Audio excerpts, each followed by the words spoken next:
You still can't find a date? The words slithered through the air like poison. My stepmother's syrupy voice cut through the room of pastel streamers, diaper cakes, and overpriced baby shower favors. She didn't even look at me when she said it. Just casually sipped her mimosa and fixed a pacifier-shaped brooch on her blouse. Then she added, with that fake smile and razor-sharp tone that only a lifelong pretender could perfect, "Poor Madison. Still single at 32. Just a failure, huh?" Before we begin, drop a comment and tell us where are you from and from which city you're watching our videos?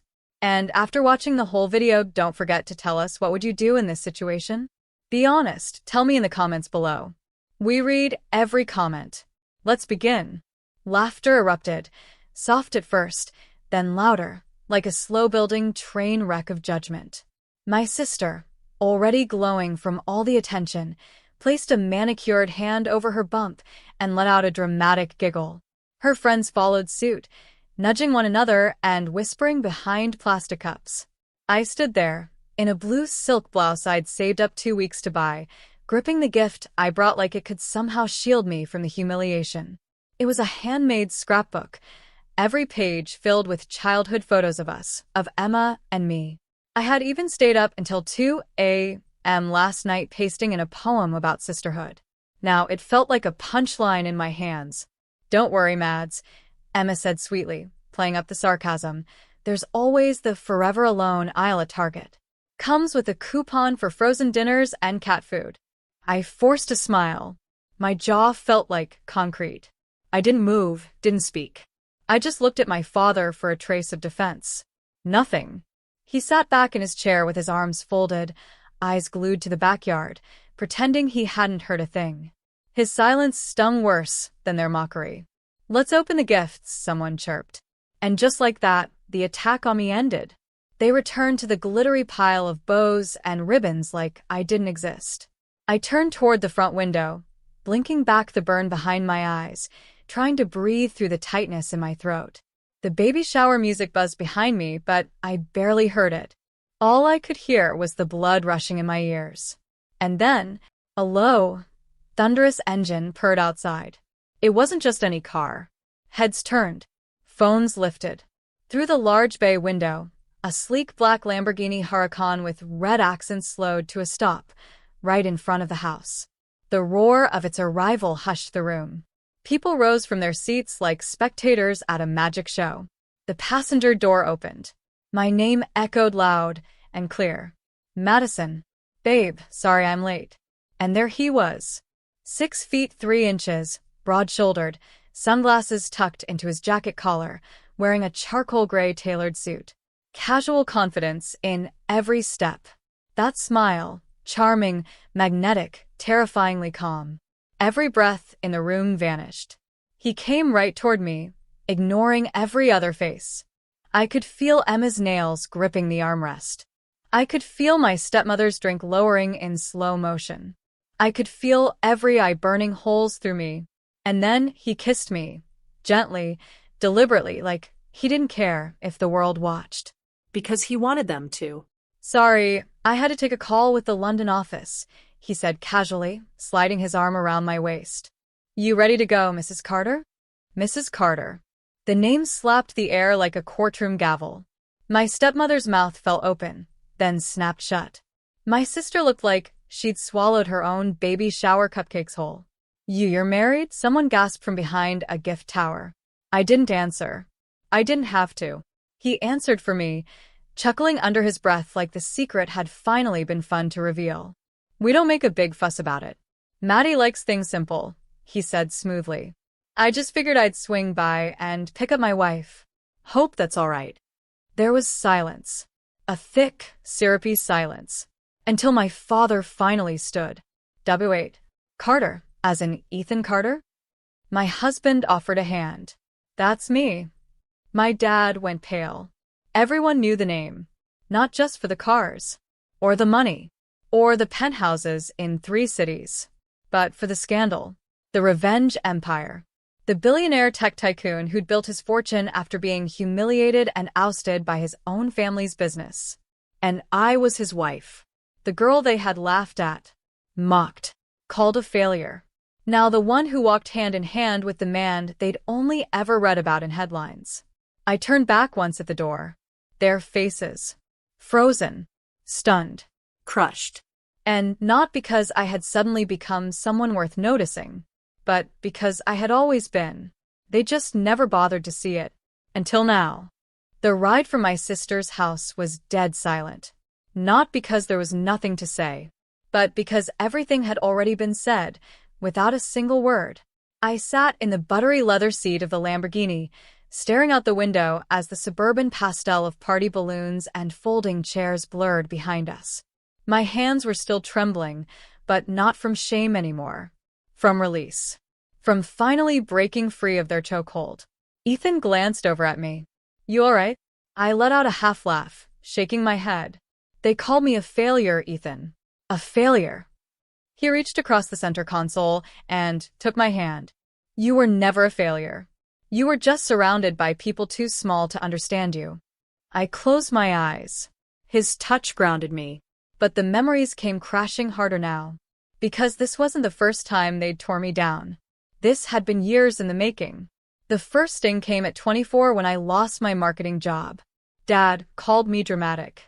My stepmother offered me a brochure for a dental assistant course, said, "At least it's stable." My sister laughed and told me I should just marry rich. And when I tried to launch my own freelance design studio, they mocked it, called it cute. I remembered the way Emma once said, "Oh, Maddie's working from home now. That's code for unemployed, right?" I fought. I struggled. I sacrificed everything just to prove I could stand. But to them, it was never enough. To them, I was always just the leftover child. The mistake. The one who didn't fit into their image of perfection. Ethan pulled us into the underground garage of our high-rise downtown. The contrast couldn't have been more surreal. Upstairs was a penthouse with skyline views, a marble kitchen I still barely believed I cooked in, and a walk-in closet that made my old one-bedroom apartment seem like a storage locker. As we stepped out of the car, I finally broke the silence. "They're going to talk." "They already were," he said. "But now they'll shut up." I turned to him at the elevator. "Why didn't we tell anyone?" He looked at me, serious. "Because you deserve to walk back into that house on your own terms. And today you did." I couldn't speak. The doors opened. We entered the penthouse. The city stretched endlessly beneath us. And yet, all I could think about was how small they looked from here. How powerless they were now. How none of their words could touch me anymore. But then, my phone buzzed. A text. "Dad, come to dinner tomorrow night. We need to talk." And below that, "Emma, I didn't know. Why didn't you tell me? Please call me." I let the phone fall onto the granite countertop. Ethan stood behind me, slipping his arms around my waist. "What are you thinking?" he asked softly. "I'm thinking," I whispered. "They want something. They always did." I turned to him. "What if I say yes? What if I go tomorrow?" He kissed the side of my head. "Then go. Just don't go looking for their love, Madison." I looked at him, heart thudding. "Then why would I go?" He smiled.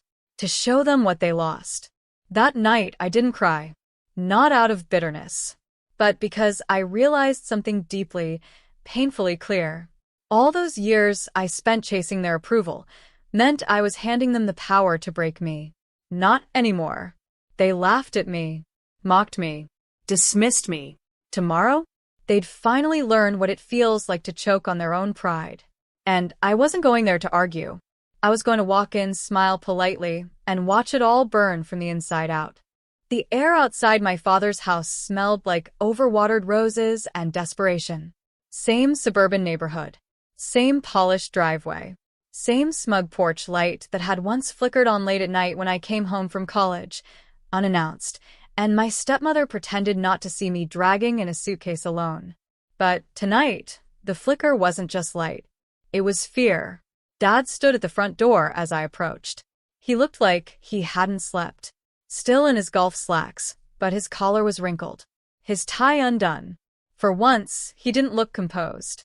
For once, I had the upper hand. "Madison," he said, clearing his throat like the word burned. I smiled softly. Dad. His eyes darted toward the curb, probably half expecting Ethan to walk me up. But I'd told Ethan to wait. This part I needed to do alone. We stepped into the dining room. Polished oak table. Fake hydrangeas in the same cracked vase from my high school graduation dinner. Same stiff chairs. Same uneven chandelier. Only now everything looked smaller. Emma sat at the table. No makeup. Her hair pulled into a lazy bun. No friends, no fans, no audience. Just her. And next to her, my stepmother, arms folded, lips pursed, eyes already rolling. Some things never change. Others? We're about to. Let's sit, my father said. I took the seat at the head of the table. No one said a word. Not even my stepmother protested. Progress. I wanted to clear a few things, Dad began. About today. I crossed one leg over the other, still calm. Of course. Let's. Emma leaned forward, hands clasped. I'm sorry, she blurted. I didn't know. I didn't mean for it to go that far, what I said. I was just joking. We didn't think. No. I cut in smoothly. You didn't think. That's the problem. Silence.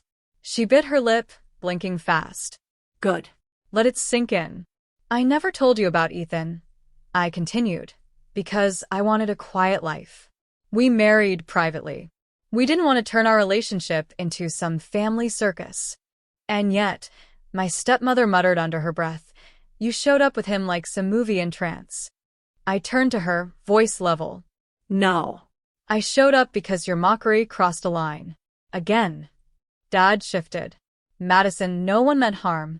But you have to admit, showing up like that, in that car in front of everyone. In front of people who laughed at me? He froze. Emma looked away. I reached into my bag and slid a small stack of papers onto the table. This is the deed, I said quietly. To your lake house. Their heads snapped toward it. What? Dad whispered. I nodded. You mortgaged it 2 years ago. Emma needed cash for her business. You were behind on the payments. Ethan's company bought the debt. Emma gasped. You bought our lake house loan? Yes.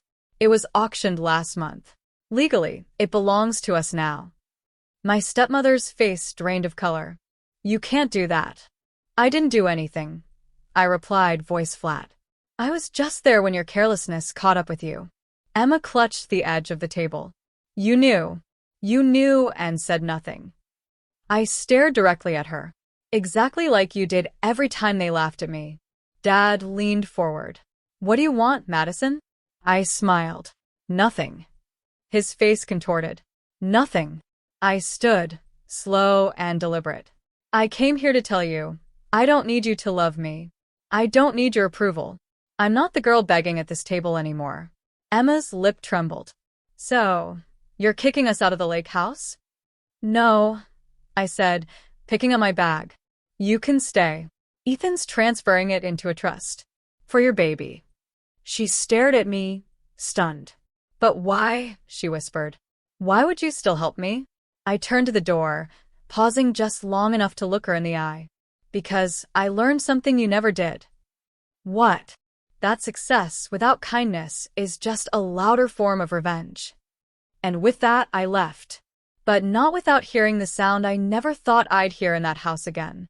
Not judgment, not laughter, but silence. Real silence. The kind that came only when truth finally entered the room.